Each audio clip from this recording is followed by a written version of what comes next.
Hello friends, आज की story हमें always be grateful for what you have के बारे में सिखाती है। और इस स्टोरी के थ्रू आप नए वर्ड्स भी जानेंगे और साथ में ग्रामर के स्ट्रक्चर को भी समझेंगे। तो चलिए स्टोरी स्टार्ट करते हैं।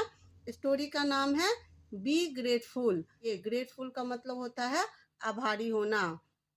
Once two travelers were passing through a desert area. एक बार टू ट्रेवलर्स दो यात्री वर थे पासिंग गुजर रहे थे। वर पासिंग का मतलब हुआ गुजर रहे थे। यह पास्ट कंटिन्यूअस का सेंटेंस है। थ्रू थ्रू यानी कि माध्यम से। थ्रू क्या है? एक प्रीपोजिशन है।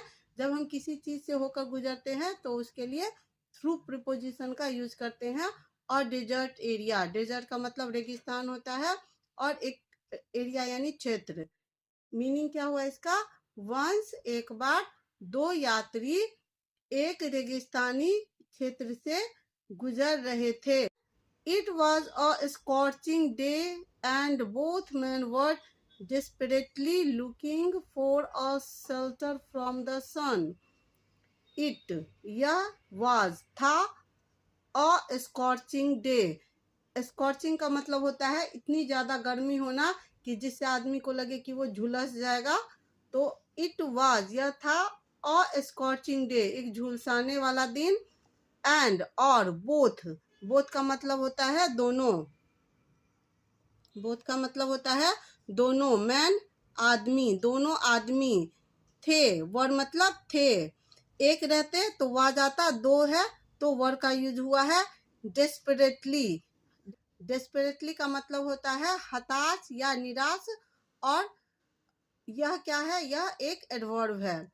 डेस्परेटली हताशा से, लुकिंग देख रहे थे, फॉर अ शेल्टर, शेल्टर का मतलब आश्रय या छाया, फ्रॉम द सन, सन से यानी सूर्य से।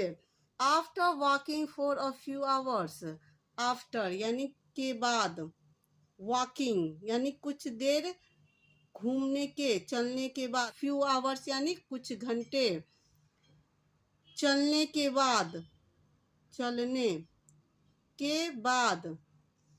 दे saw a tree with a thick shade, they saw उन्होंने देखा, सी का भी टू, सॉ अ ट्री एक पेड़, with a thick shade, thick का मतलब होता है घना। तो उन्होंने एक घनी छाया वाला पेड़ देखा। सॉ आया तो देखा। The travellers joyfully ran under the tree and sat down. The travellers यात्री, joyfully खुशी से, ran दौड़े, अंडर नीचे, द ट्री पेड़ के, and set down, set down यानी बैठ गए। यानी कि दोनों व्यक्ति जो थे, दोनों यात्री जो थे, खुशी से पेड़ के नीचे की तरफ दौड़े और बैठ गए। सून जल्द ही, they lay down and rested for a while under the tree. Soon they lay down, जल्द ही वे लेट गए। ले डाउन का मतलब होता है सो जाना या लेट जाना। एंड और रेस्टेड आराम किया, for a while, for a while जो है यह एक फ्रेज है जिसका मतलब होता है कुछ देर या थोड़ी देर। अंडर द ट्री पेड़ के नीचे, जल्द ही वे पेड़ के नीचे थोड़ी देर आराम किया और लेट गए। When they woke up, when जब वे, woke up मतलब wake up का भी टू, woke up उठे यानी कि सोकर उठे। The travelers felt hungry, यात्री जो थे वह भूख महसूस किए। फेल्ट हंग्री यानी कि भूखा, भूख महसूस किए। All their food was almost finished, all सारा यानी सभी, उनका, फूड यानी कि भोजन जो था, वाज ऑलमोस्ट फिनिश्ड, ऑलमोस्ट क्या हो गया था? फिनिश्ड यानी समाप्त हो गया था। उनका भोजन लगभग पूरा समाप्त हो चुका था। सो इसलिए, they looked up the tree, so इसलिए वे उन्होंने लुक्ड अप द ट्री यानी कि पेड़ की ओर देखा। किसी की तरफ लुक्ड अप करते हैं तो उसकी तरफ देखते हैं। They looked up the tree, उन्होंने पेड़ की ओर देखा, पेड़ की ओर देखा। Hoping for some fruit, hoping मतलब आशा से, फॉर सम फ्रूट कुछ फल के लिए, कुछ फल के लिए उन्होंने पेड़ की तरफ आशा से, उम्मीद से देखा। However, however, हालांकि the tree had no fruit, tree में जो था कोई फल नहीं था। हैड जो है था के सेंस में है, यानी कि पेड़ में कोई फल नहीं था। Annoyed, a traveler said to the other, annoyed यानी परेशान होकर, और ट्रैवलर एक यात्री, said to the other दूसरे से कहा, यानी एक यात्री ने दूसरे यात्री से कहा। What a useless tree, कितना, what यहाँ कितना के सेंस में आता है, what कितना बेकार पेड़ है। It bears no fruit at all, यानी कि इसके पास bears यानी कुछ मौजूद नहीं होना, नो फ्रूट कोई फल नहीं है, बिल्कुल नहीं है। एट ऑल भी फ्रेंड्स एक फ्रेज है जिसका मतलब होता है बिल्कुल नहीं। अगर कुछ बिल्कुल नहीं होता है तो एट ऑल का यूज करते हैं। तो क्या बोला है कि यात्री ने, व्हाट अ यूजलेस ट्री, कितना बेकार पेड़ है। It bears no fruit at all, इसके पास कोई भी फल नहीं है। The tree heard them and was very angry, पेड़ ने, द ट्री पेड़ ने, हर्ड यानी सुना, देम उन्हें, एंड और, वाज था, वेरी बहुत, एंग्री नाराज, पेड़ ने उन्हें सुना और बहुत नाराज था, नाराज हो गया। इट सेड यानी कि उसने कहा, किसने कहा, पेड़ ने कहा। Even the birds are thankful to take rest on my branches. Even भी the birds पक्षी हैं, thankful यानी कि आभारी, to